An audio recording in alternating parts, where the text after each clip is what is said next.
Hello, everyone. Going to give it a minute. Thank you for joining us.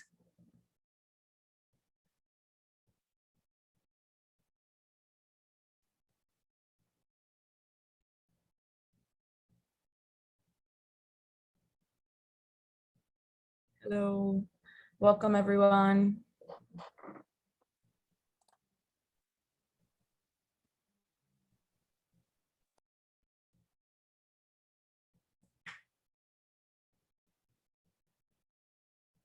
Hi, everyone. I think, should I start or give it a couple more seconds? Give it a second.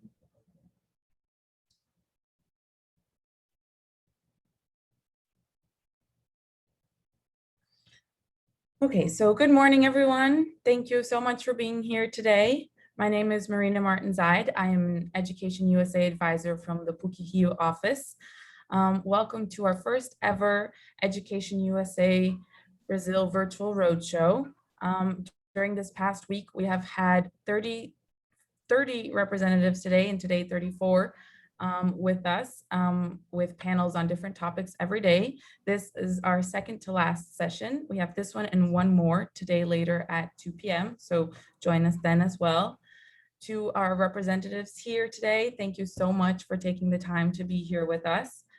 Our panel today is about do's and don'ts for graduate and undergraduate essay writing and personal statements. I hope you enjoy it. And I will now pass the mic over to Cristina. Hello, good morning, everyone, and welcome to the fair.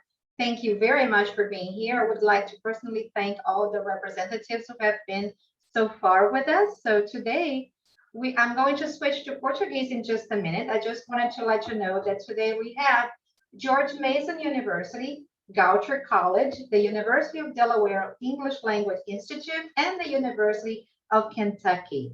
So now let's switch back to Portuguese. Bom, meu nome é Cristina Borges, eu sou uma Education USA Advisor de Fortaleza. Eu gostaria mesmo de, além de agradecer novamente a presença de todos, pedir que vocês sigam sempre as redes sociais do Education USA, porque é lá que nós postamos todas as novidades, os nossos webinars, os nossos plantões. Então, para quem quer ficar sempre ligado, por favor, sigam as nossas redes sociais. O Education USA é uma rede global de centros de orientação do Departamento de Estado americano. No Brasil, nós somos 40 centros e o nosso objetivo é providenciar informações precisas, abrangentes e atualizadas sobre as oportunidades de estudo do ensino superior nos Estados Unidos. Durante o evento, é importante lembrar para vocês, nós não temos o chat funcionando. Todas as perguntas devem ir no Q&A, tá? Que é o QIA que vocês estão vendo aí na barrinha embaixo, tá? Lembre-se também que vocês vão ter a oportunidade de falar diretamente com os representantes ao final dessa apresentação. Além disso, o nosso escritório Education USA, estaremos lá com advisors para tirarem todas as dúvidas. Então, without further ado, let's start. I would like to invite Megan Walter, to begin. Great, thank you. Mark's going to share his screen, but I just wanted to introduce myself. I am Megan Walter. I'm the Director of International Admissions at George Mason University. We're located in Fairfax, Virginia. We are a Tier 1 research university, and of course we have a ton of undergrad and graduate programs. I do specialize in undergraduate programs, and that will be the topic of the essay portion that I'll be discussing. But in our Zoom rooms afterwards, if anybody has undergraduate or graduate questions, I'm happy to point you in the right direction on the graduate side. So I'm excited to be here. Thank you so much. And I'm ready to go. Ready for the next slide, Mark. Excellent. So the two questions that I'm going to be talking about, and again on the undergraduate side, are can I repeat the same essay for different institutions? And also how many essays will I have to write? And so we can have a good little discussion. And again, at the end, I'm happy to answer any questions. And then of course, I hope I see you guys in our Zoom room. So we go to the next one, Mark.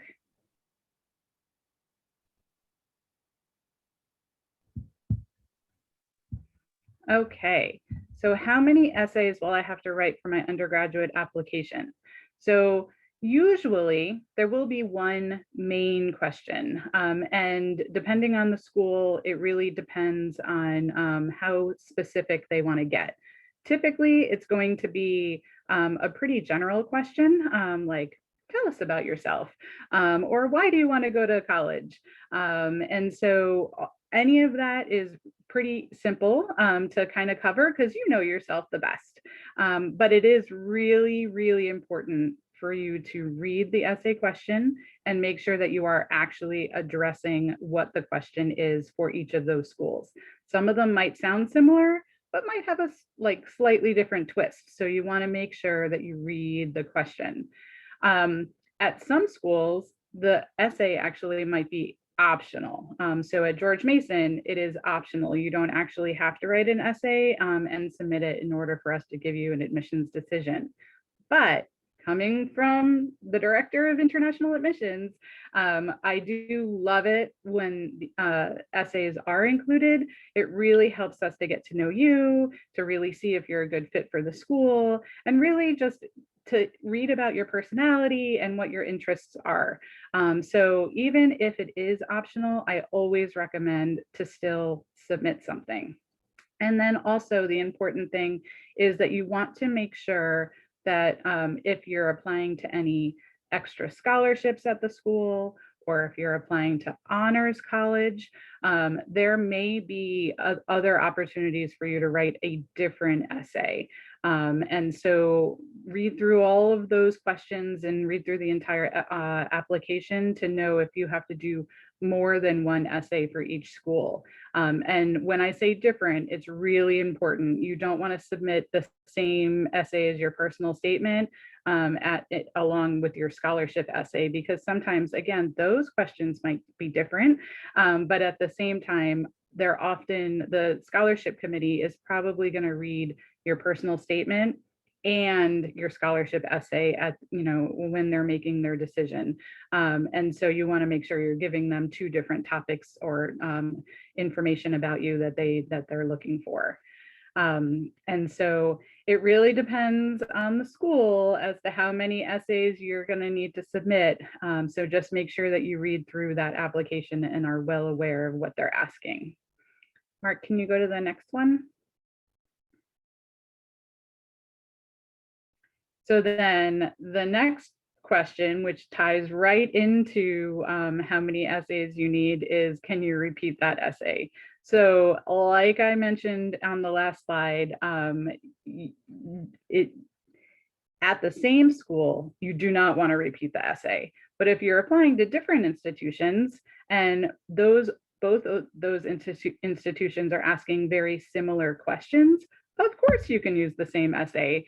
This is your life, and it's going to be the same, reasons why you want to go to school, whether you're applying to George Mason or you're applying to Goucher.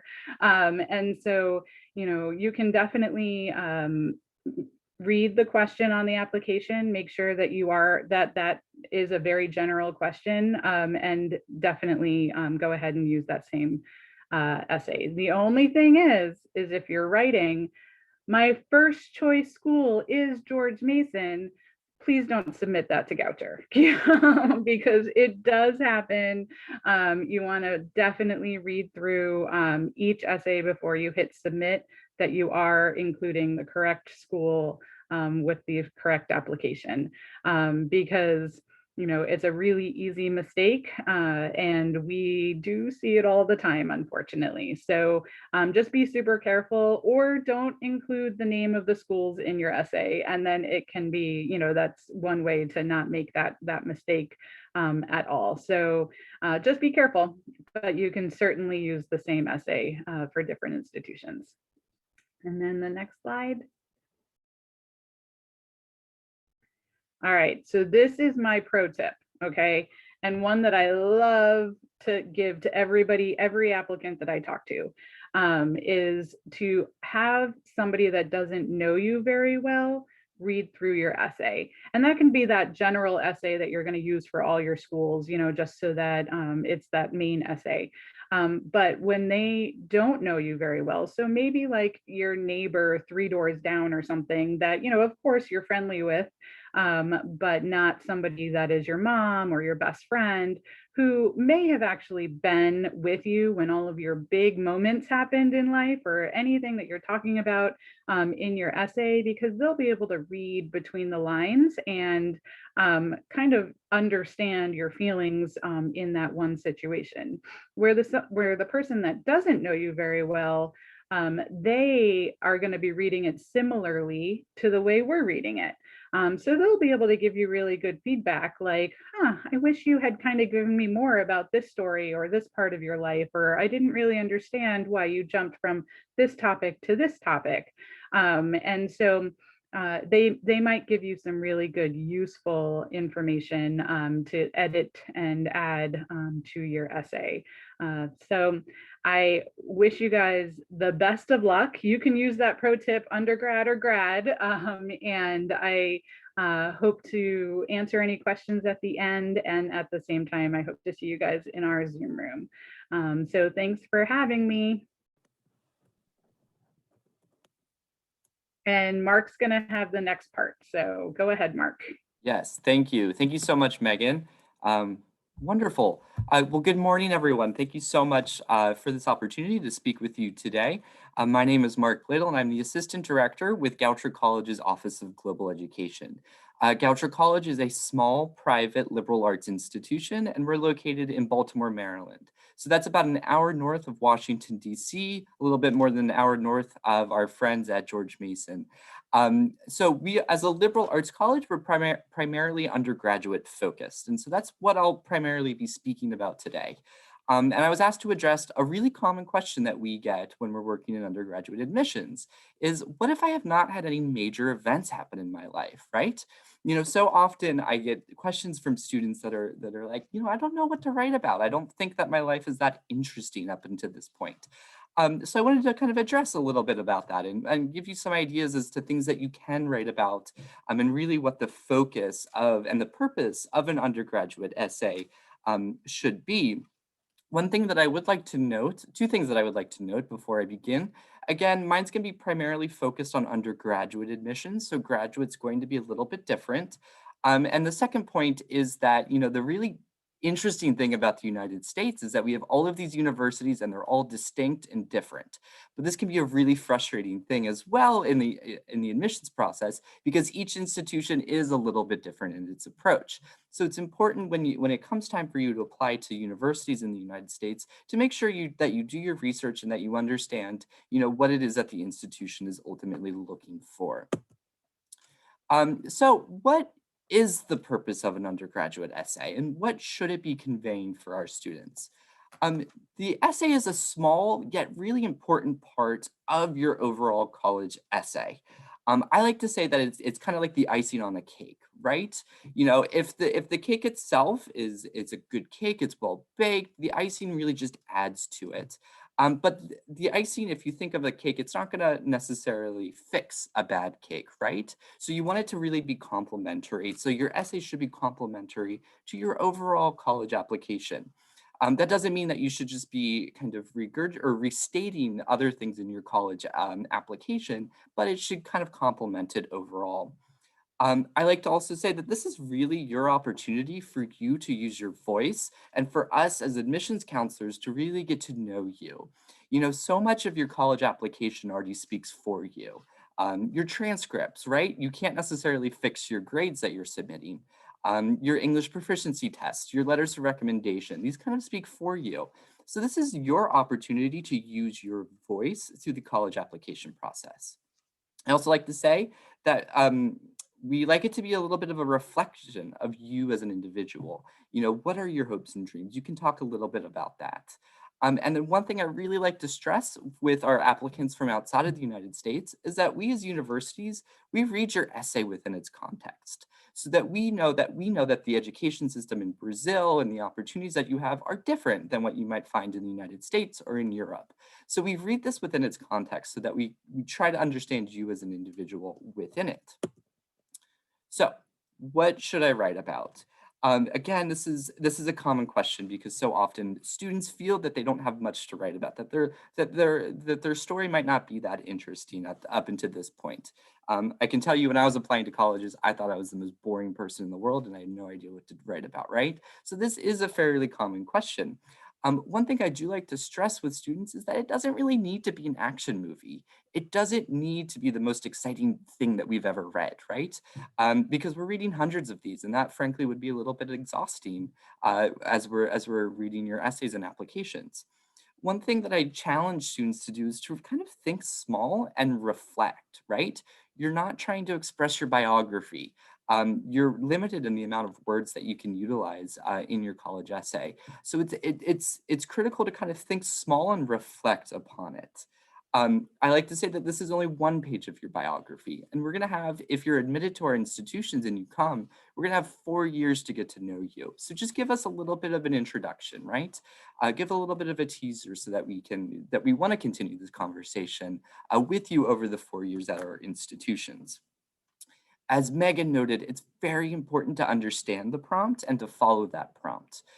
And to understand the university that you're applying for, and being very careful that you do change the information for each institution if you are repeating essays. I think one thing that's a common mistake, or something that we see fairly often with these essays, is students not centering themselves within the essays. So, it's totally fine to talk about your community. It's totally fine to talk about, your heritage, your family, but we want to make sure, or we want to see that you are centered within the essay. So often we receive essays that talk about, why your grandpa is your hero or your relationship with your dog. And they're great and they're well written, but often it's like, okay, well, I know more about the grandpa than I know about the student. So make sure whatever you're writing about, no matter how simple it may be, that you are centering yourself within it. And then finally, and this is just good writing advice in general, make sure that you know your audience and the institution that you're applying for. As a small liberal arts institution, we don't have a nursing program. So it's not really a great idea to write an essay about how being a nurse is your dream and you hope to fulfill that, because that's not something that you could do at Goucher, right? So it's important that you do your research into the institutions that you're applying for. So in sum, I think it's important to think small and reflect upon whatever the essay topic might be. It by no means needs to be action-packed, but it should be very concise, it should be reflective, and it should center yourself, your voice personally throughout the process. Again, think of it as one page of your biography, not your entire biography, so that we walk away from it wanting to know a little bit more about you and wanting to know a little bit more about how you might contribute to our community. So thank you. At this time, I'm going to pass it over to Audra with the University of Kentucky. Bom dia, good morning, and thank you everyone for joining us. We are very excited to be here with you and to share our insights and information that we can to help you with your application process. My name is Audra Kreider. I am the Director of International Enrollment at the University of Kentucky, which is the flagship university for the state of Kentucky. It is a Tier 1 major research institution with more than 200 graduate, undergraduate, doctoral research programs with 17 different colleges. So I have been in this position for almost 15 years, and I definitely miss traveling to Brazil and meeting all the wonderful prospective students and the pão de queijo and coffee in the morning, and I can't wait to be back. In the meantime, here on Zoom, I will share with you some insights about what makes a graduate essay or statement rather different from an undergraduate usually. Next slide, Mark. Mark, please, next slide. Thank you. So the most important difference usually is the focus of the essay. Undergraduate essays typically get a prompt or a topic. They sometimes get few topics for you to choose from. A graduate essay is usually something that is called a personal statement or a statement of purpose. And I will talk about the differences between the two a bit later. In an undergraduate essay, you are not expected to know really in detail what you want to do with your future. You pretty much just highlight your personal journey, how you got to the place where you are, and you don't have to understand what the future holds for you. A graduate applicant is expected to have researched the options, to have identified what they want to pursue, and to focus on that in their essay. The skills that the essay demonstrates are also elevated. So not only your critical thinking, your English ability, your communication skills have to be on a higher level, you will also have to highlight how your research and your academic achievements to date will help you in that journey toward your graduate degree. The English ability may be more important for some majors rather than others. And in the admission process, the committee is typically going to look for different qualities while reading those essays. So if you're a computer science major or you're a theater major, you might have different things to highlight in your personal statement. The personal statement also allows you to show who you are and why you're a good fit for the program beyond just your academic numbers, beyond that GPA or the GRE that, of course, in the last year has become optional at many institutions due to the pandemic. But that gives you the ability to, as we say, sell yourself to the program, to say, hey, maybe my GPA is not quite a perfect 4.0, but this is what I have accomplished in my field so far, and this is why I'm a great fit. This professor is doing exactly what I'm interested in, what I have been pursuing in my undergraduate research, and that's why I would be a fantastic addition to the program. The graduate admissions and decisions are made usually by the departments. In most institutions, undergraduate admissions are unified for the university, with few exceptions for very special programs that are more competitive and have personal admissions committees. For graduate programs, each department has a director of graduate studies, admissions committee, and they are reviewing your personal statements to see whether or not you're a good fit with that specific department. So it's not as much a university-wide fit as it is a program-specific fit. Next slide, please, Mark. So I will use Mark's analogy here about the cake. If an undergraduate essay is an icing, a graduate personal statement or statement of purpose is probably more of an ingredient of the cake. If that is missing, or if that ingredient is weighed at a wrong proportion, it may ruin the whole cake. In graduate programs, frequently, it can happen that a student with possibly lower academic criteria, but with a better statement of purpose that demonstrates a better program fit and a better research fit will be offered the position over someone who just has the academic or sort of the numbers credential. So as I already mentioned before, independent thinking and a clear idea, the focus toward your future and demonstrating of the research capabilities should be a key of that personal statement. But I kept using personal statement and statement of purpose almost interchangeably up until now. They're not quite interchangeable. Some programs will ask for personal statements. Other programs will ask for a statement of purpose. And the difference between the two, if I were to sum it up in just one sentence, is that A personal statement is more reflection of who you are and sort of your past and how you got to be where you are. A statement of purpose is looking toward the future and how your research is going to develop and how the institution can help you on that path.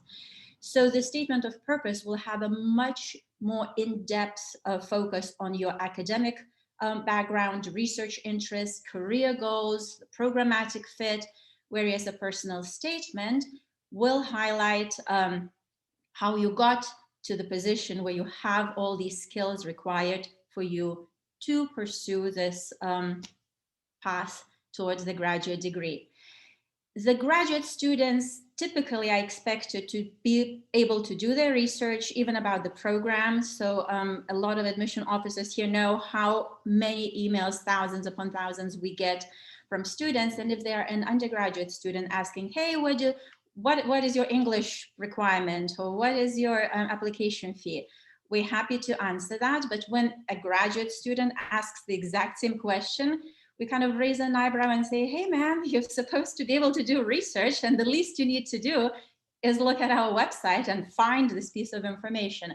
So be mindful of your communication with the department that you want to join, because that too will reflect on the ultimate decision. I think this is all the time that I have. I'll be happy to answer any questions later, and hope everyone is going to enjoy a wonderful weekend. Robbie from Delaware will go next. Thank you. Thank you, Audra. Hello, everyone. It's great to see so many people interested in applying to schools in the US. Thank you for joining us this morning. My name is Robbie Bushong, and I'm an academic advisor at the University of Delaware English Language Institute. And what I'd like to do is kind of take you through a few questions that I ask students I work with as they're applying to schools. They tend to be the first 3 questions I ask, and they tend to be questions that that the students have not thought about yet. And so the 3 questions that I'm going to mention have kind of been touched on by the other presenters, but I think it's worth repeating because so many students I work with just tend to forget or not focus on these things. So Mark, next slide, please. Great.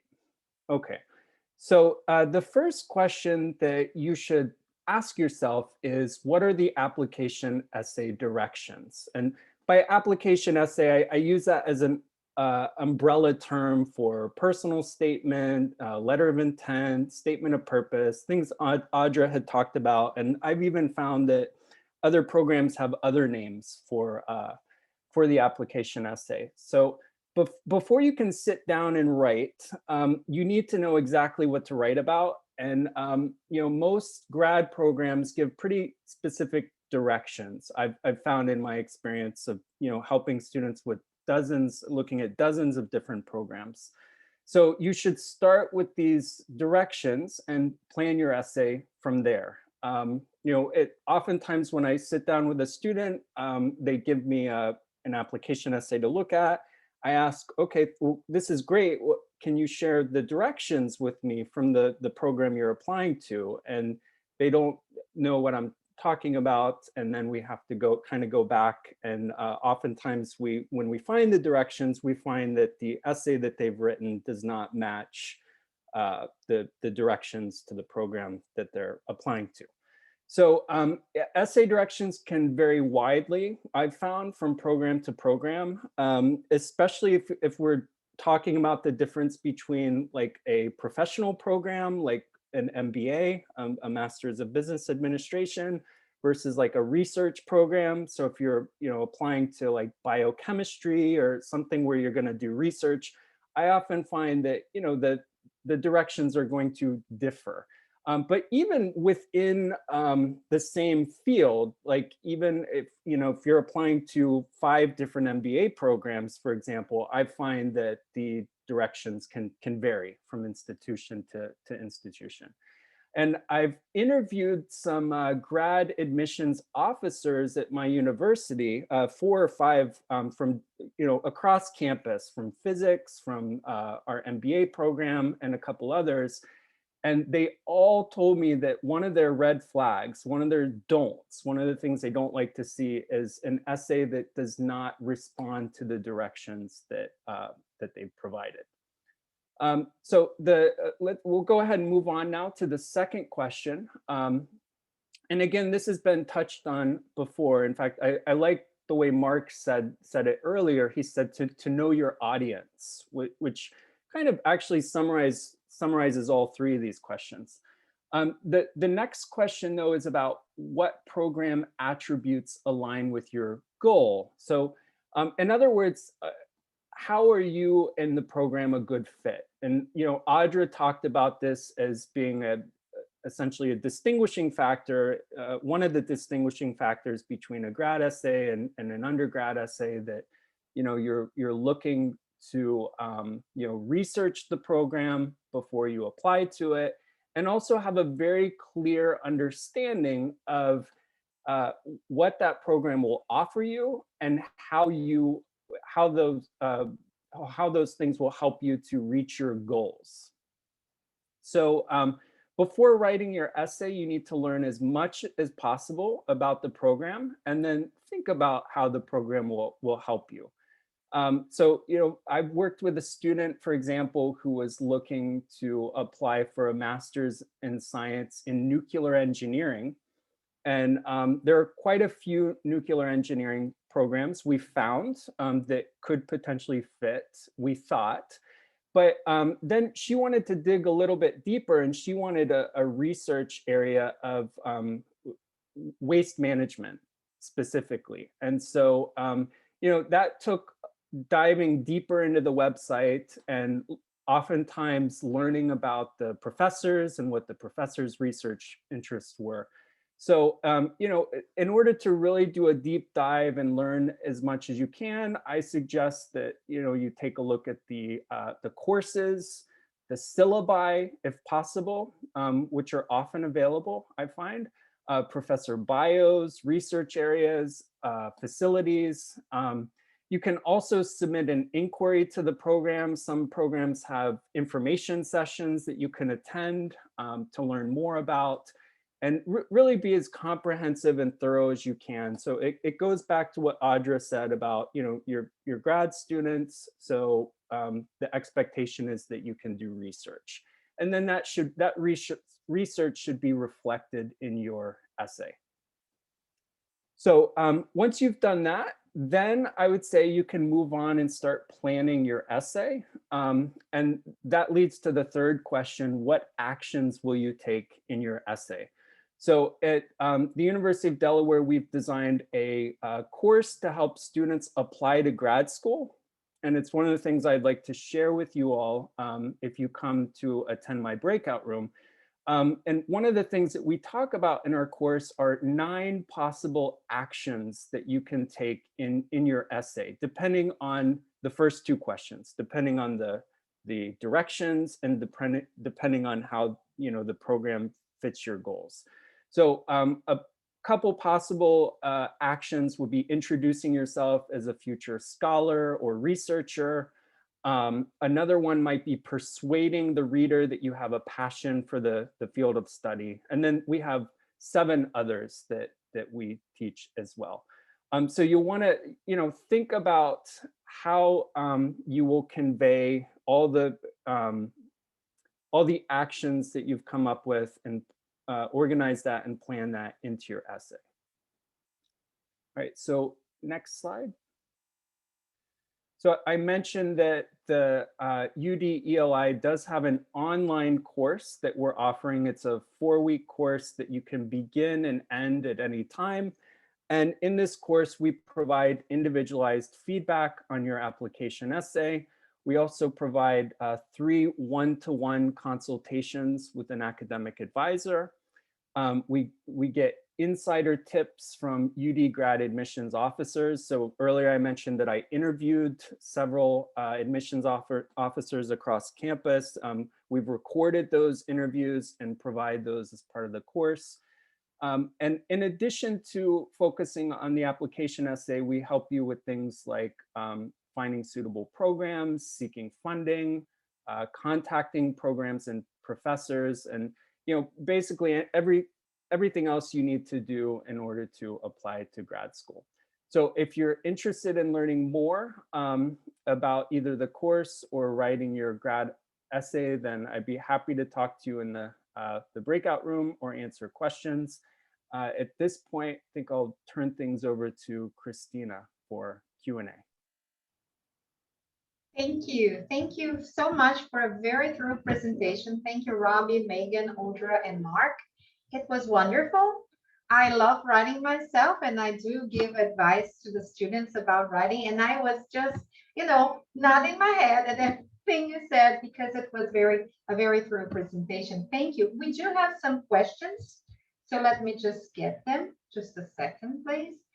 There is one question here, okay, from one of our advisors, in fact, and I'm going to go through our students' questions. The students tend to spend months writing their Common App essay, their personal essay at the Common App, and when they have little time, and then they have little time to write their supplemental essays.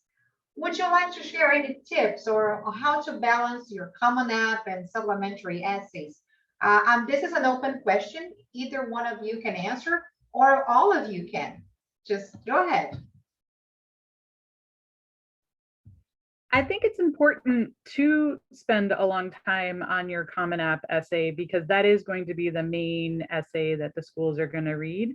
They're of course going to read the supplemental as well, but once you have that main essay and you've all your points out there down on the computer or down on paper, then you can pull from smaller sections of that essay to what you want to talk about in your supplemental essays. So it kind of gives you that background to then expand, on a certain topic or, of course, as I mentioned, or we've all mentioned, whatever that supplemental essay direction is, if they are asking you to speak about a specific topic and it was important to you, you probably kind of touched on it in your main essay. So look at it as sort of your outline and then what you would want to expand on from there. Wonderful. Go ahead, Mark, sorry. One thing that I would like to add to that is in addition to the supplemental essays, some institutions do require supplemental questions that tend to be a little bit shorter. And one thing that I always like to express to students is to be consistent with that. Often we'll find, a very polished essay that, has clearly been reviewed and there's been a lot of thought taken in crafting it, and then we'll get the supplemental questions and words won't be capitalized or there'll be glaring grammatical errors and it looks like they just typed it up very quickly. And that's a little bit, that tends to be a little bit of a red flag or something that we notice, right, when reviewing your applications. So to Megan's point, make sure that you are taking time to submit well-crafted responses to that and to make sure it's ultimately consistent and so it doesn't take away from your beautiful essay at that point.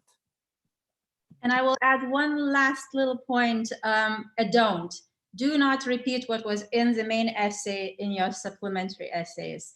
Don't rehash the facts that you already provided in your application. Wonderful. So that would probably go with my next question that we received here. What would be another worst mistake that students can possibly make? I mean, Mark mentioned some in regards to grammar and some things that raise a red flag, and Audra as well has already mentioned a don't. Is there another mistake that really rings out? And then I'm going to invite Robbie to answer that one. Is that something that really said, no, don't do that? Well, I can speak from my experience as an advisor, and I'm coming at this from an angle of a writing teacher, essentially, with someone with a background in writing. So that's sort of how I kind of look at this.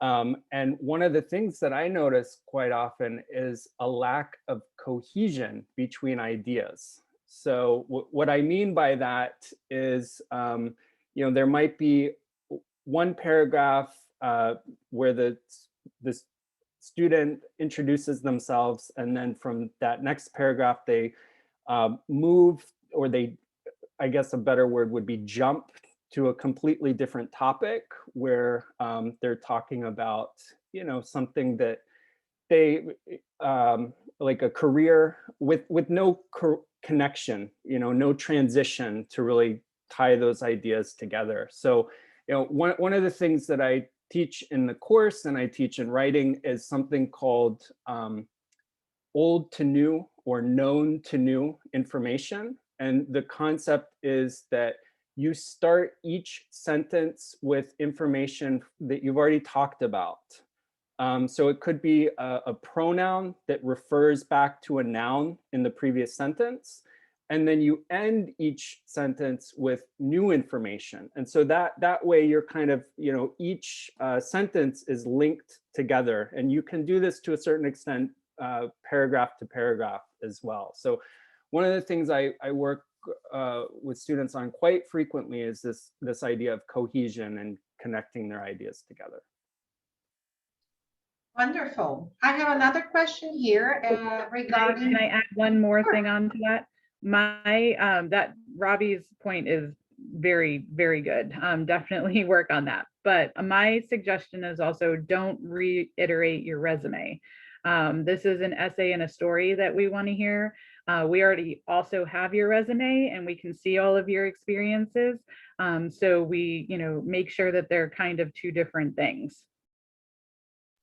Okay, thank you very much. There's another question asking, are there differences between the essays for freshmen and transfer students? What are they? Do you look at them differently?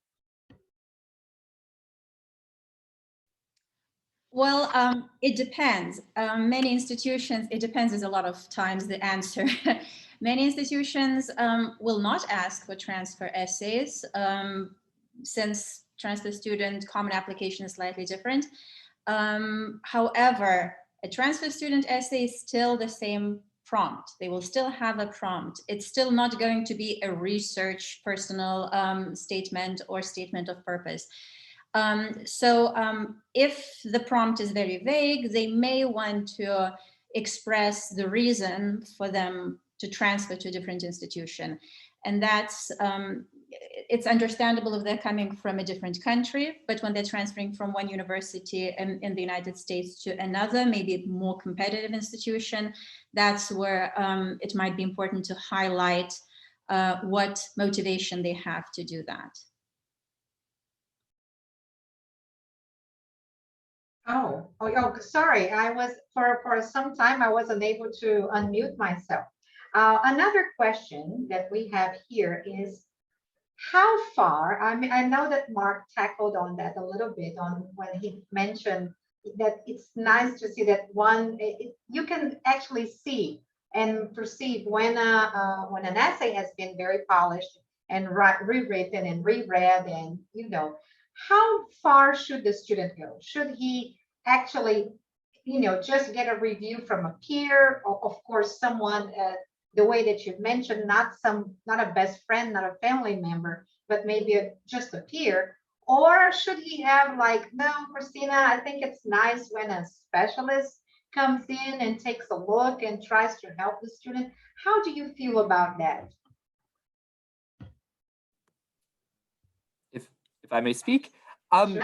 for undergraduate students, if you have an English teacher, perhaps that has the time and is accessible, I think that's a really great idea. Or, if Education USA is holding writing workshops, perhaps, taking your essay there, I think is a really great idea. Going to a specialist, I don't know if that's always necessary, because we also want to make sure that it's your writing, right? When you're coming to a university and you're going to be in the United States, you need to write a lot. You're going to have a lot of essays, and you're not going to have opportunities to go to specialists for each one. A lot of our institutions do have writing centers to help you with this, but you're not going to, go out and have that thorough detail. So we want to make sure that it's an accurate reflection of your writing ability. So I think there's a middle ground here, right? So yes, you can take it to a peer, you can take it to a teacher or someone who is a college counselor if you have one, but going to a specialist who kind of edits and polishes it, I don't necessarily recommend. Okay. Anyone would like to add anything about that? All right, I just want to remind everybody, just a second, I'm going to switch to Portuguese to make it very clear. O Education USA, o site do Education USA, se vocês forem agora lá, nós temos um Writing Center. E esse Writing Center é um curso gratuito. Então, você pode fazer quando você quiser, no momento em que você quiser.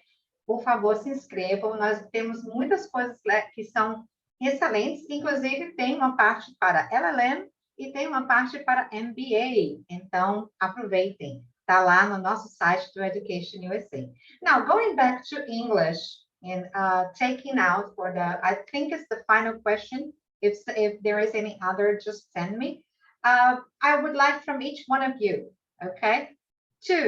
Just two tips for a remarkable essay, or 2 tips or 2 traits that you find. Christina, this is what makes, not Christina, okay, guys, the audience, this is what makes a remarkable essay. Oh, Christina, I have more than 2. Just 2, guys. Just 2, and then you can tell the secrets later on. And I would like to start with Megan. If you could, go ahead. All right. So my biggest tip is definitely make sure it is well written. And I love the tip that Mark gave about going to your English teacher, your guidance counselor, and kind of along with what I had recommended, having somebody that doesn't know you very well read it, because that feedback is really important, so that you know how they are actually reading, how we are reading your essay. So that's my first tip. And my second tip is, again, sort of like what Mark said, make sure it's about you, like especially on the undergraduate side. We are reading this to really get to know you, and we really want to see that you're a good fit for our school and that you would, really be successful. So we want to hear about you.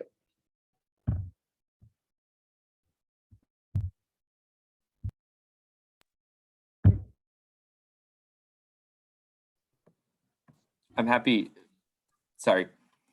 to go next, and I'm just going to repeat myself. I'm going to repeat Megan, but please be yourself. We will really want to hear about you. This is your chance to use your voice, to highlight yourself, to talk about yourself. We want to get to know you beyond your transcripts or beyond what your teachers have to say about you. So just be yourself, center yourself within the essay. My second piece of advice for undergraduate students is feel free to be creative. If you want to be creative, if you want to have a little fun with this, you can. And I think it's important that you, this isn't, what am I trying to say here? You can have a little bit of fun with this. You can be creative if that's something that you are. So don't, make sure that you're just centered in it and don't try to make it super academic for an undergraduate essay. If that's not what you want to focus on, you can be a little creative with this. Well, I will go next then. The very cliche, very well-known undergraduate tip that I still find works to this day is have a great opening hook. Remember, admission officers sometimes read tens of thousands of essays. And as much as they don't like it, they do become a bit jaded and a bit kind of weary of, my name is so-and-so, and I want to study this as an opening. Having an exciting intro paragraph is going to make them more likely to enjoy the rest of the essay, even if you do end up being more specific and dry later on. So the opening hook is my first tip. And the second one is extremely basic, but a pet peeve of mine and many an admission officer that I know: do not exceed the word limit. If they tell you 500 words, please make it less or 500. If they say 2 pages, please don't write 2.5 because you just had all these incredible things to say. Stick to the limit. Okay.